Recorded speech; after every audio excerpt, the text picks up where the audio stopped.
Salam sejahtera kepada Profesor Dr. Sabaria. Saya Liz Felicia bersama ahli kumpulan saya yang lain, Alvendi, Nur Ashikin dan juga Muhammad Afnan dari Seksyen 2 akan membentangkan projek gamifikasi yang bertajuk Misi Pahlawan Tempatan. Projek ini direka untuk mata pelajaran sejarah tingkatan 3, khususnya bagi topik penentangan masyarakat tempatan terhadap kuasa barat. Fokus utama pembentangan kami ini merangkumi 5 perkara, yaitu isu dalam pengajaran dan pembelajaran, strategi gamifikasi yang dicadangkan, prosedur pelaksanaan selama 60 minit, elemen permainan yang digunakan, serta kaedah penilaian impak projek. Secara ringkasnya, projek ini bertujuan menjadikan pembelajaran sejarah lebih aktif, menarik dan bermakna kepada murid. Isu utama yang dikenal pasti ialah murid tingkatan 3 sering kurang fokus semasa pembelajaran sejarah, terutamanya apabila guru banyak menerangkan fakta, tokoh dan peristiwa secara lisan. Selain itu juga, murid juga cepat bosan apabila pembelajaran terlalu bergantung kepada ceramah dan nota panjang. Topik sejarah pula mengandungi banyak maklumat seperti nama tokoh, lokasi perjuangan, sebab penentangan dan kesan penjajahan. Hal ini menyebabkan murid sukar mengingat fakta dengan tepat. Kesannya, murid mudah keliru antara tokoh, tempat, dan peristiwa. Mereka juga cenderung menghafal tanpa memahami kronologi sejarah. Akhirnya, keyakinan murid untuk menjawab soalan berbentuk kebat menjadi rendah. Oleh itu, pendekatan yang lebih aktif, visual, dan bermakna diperlukan supaya murid lebih berminat untuk belajar sejarah. Kumpulan sasaran bagi projek ini ialah murid tingkatan 3 yang mengambil mata pelajaran sejarah. Topik yang difokuskan ialah penentangan masyarakat tempatan terhadap kuasa barat. Dalam kelas, tahap kebolehan murid adalah berbeza. Oleh sebab itu, aktiviti ini akan dijalankan secara berkumpulan supaya murid yang lemah dapat dibantu oleh rakan sebaya. Objektif utama aktiviti ini ialah murid dapat mengenal pasti tokoh dan kawasan perjuangan, menjelaskan sebab penentangan terhadap kuasa barat, menandakan lokasi perjuangan pada peta Malaysia serta menghuraikan nilai patriotisme yang boleh dicontohi daripada perjuangan tokoh tempatan. Dengan ini, pembelajaran sejarah bukan sahaja berfokus kepada hafalan, tetapi juga kepada pemahaman dan penghayatan nilai. Saya teruskan dengan pembentang seterusnya. Okey, jadi strategi yang kami cadangkan ialah misi pahlawan tempatan. Dalam aktiviti ini, murid berperanan sebagai pasukan pahlawan tempatan yang perlu menyelesaikan beberapa misi pembelajaran. Jadi setiap kumpulan akan melalui 5 misi yang berkaitan dengan tokoh, lokasi, sebab penentangan dan nilai patriotisme. Jadi strategi ini dapat menjawab isu murid yang cepat bosan kerana pembelajaran yang disampaikan dalam bentuk cabaran, kuis, visual dan kerjasama kumpulan. Jadi antara elemen utama yang digunakan ialah misi, mata lencana dan kerja kumpulan. Melalui strategi ini, fakta sejarah akan dipelajari secara aktif dan tidak lagi bergantung kepada hafalan semata-mata.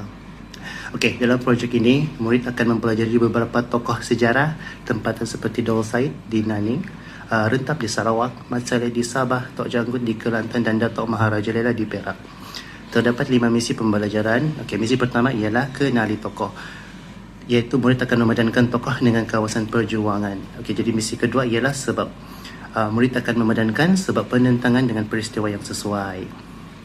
Seterusnya, misi yang ketiga ialah jejak pahlawan, iaitu murid akan menandakan lokasi perjuangan pada peta Malaysia. Okey, lepas tu misi keempat ialah kuis. Murid akan menjawab soalan pantas untuk menguji kefahaman misi. Okey, lepas tu misi yang kelima ialah suara pahlawan. Murid akan membentangkan nilai patriotisme yang dipelajari. Okey, melalui 5 misi ini, murid bukan sahaja menghafal tokoh, tetapi dapat menghubungkan tokoh, lokasi, sebab perjuangan dan nilai patriotisme secara lebih jelas. Okey, saya Nur Ashikin. Saya akan cerita macam mana aktiviti ini jalan dalam kelas. Bayangkan 60 minit yang penuh aksi. 5 minit pertama, guru set the scene, bahagikan kumpulan. Bagi nama pasukan macam pasukan Mat Saleh, pasukan Daul Said. Terus masuk misi. Dari minit 5 sampai 35, 3 misi dijalankan berturut-turut, iaitu kenal tokoh, cari sebab penentangan, lepas tu tandakan lokasi dekat peta Malaysia. Minit 35 sampai 47, kita buat kuis pantas. Soalan tembak, jawab laju, mata terus masuk. Kemudian minit 47 sampai 57, lebih kurang 10 minit. Misi yang kelima, tiap kumpulan bentang nilai patriotism tokoh pilihan mereka. Last sekali, 3 minit yang terakhir untuk refleksi dan guru bagi lencana. Sebelum kelas, guru dah sediakan semua bahan.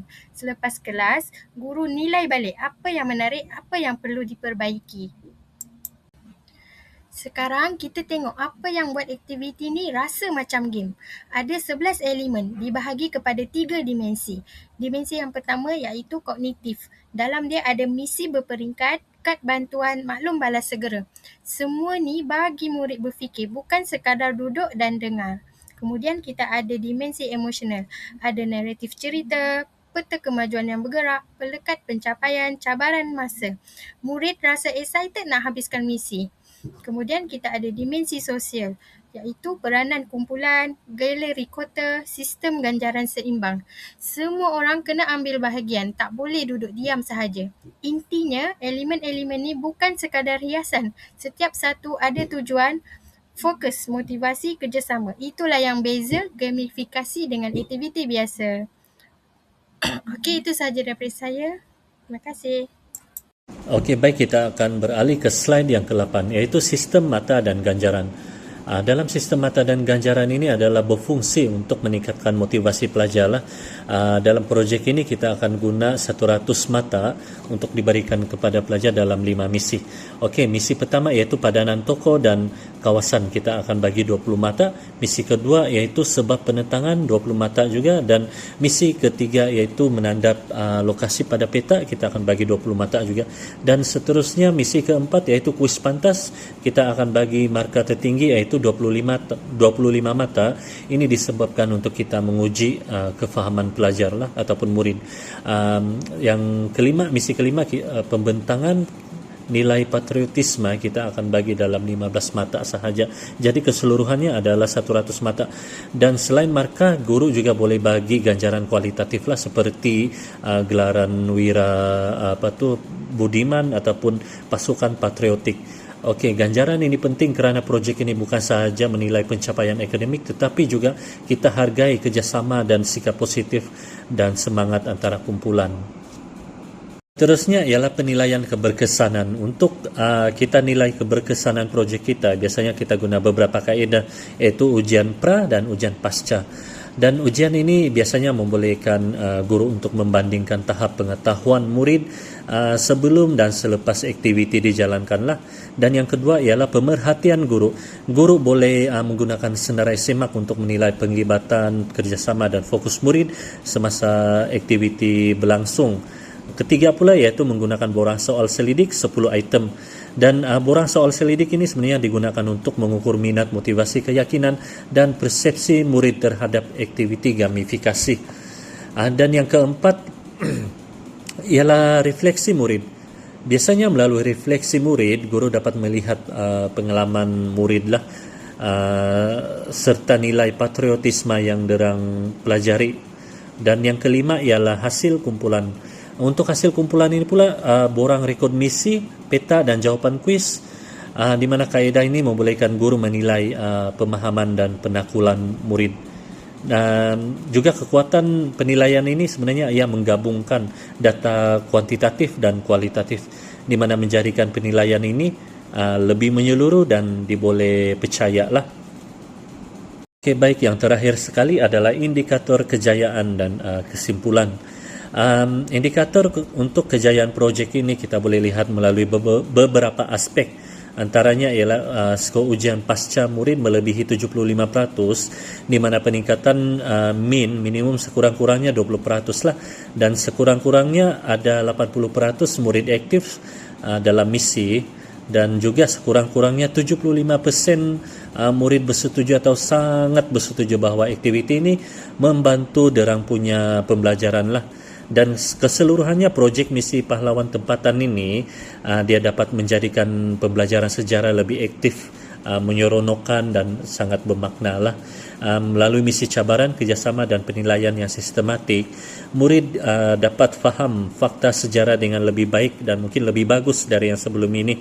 Okey, gamifikasi dia bukan sekadar permainan, tapi dia merupakan strategi pengajaran yang dapat bantu murid untuk bina kefahaman derang, meningkatkan keyakinan dan juga menghayati nilai-nilai patriotisme.